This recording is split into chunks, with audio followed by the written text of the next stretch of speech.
अल्लाह दाद पवार मेरा नाम है साईं। मैं अल खिदमत दे विच तुर्कस्तान का सदर हाँ सर।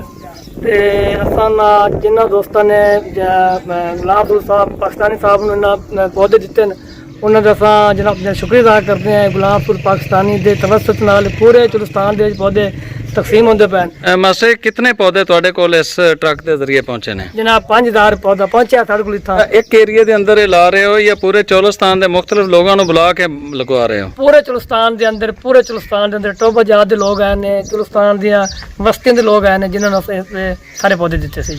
और इस तो अलावा फोटाबाद शहर के हवाले नाल भी कितने पौधे भेजन लगे हो? फोटाबाद शहर के हवाले 500 पौधा एक जा रहा है, 100 एक जा रहा है, 600 पौधा साढ़ा जनाब जा रहा है।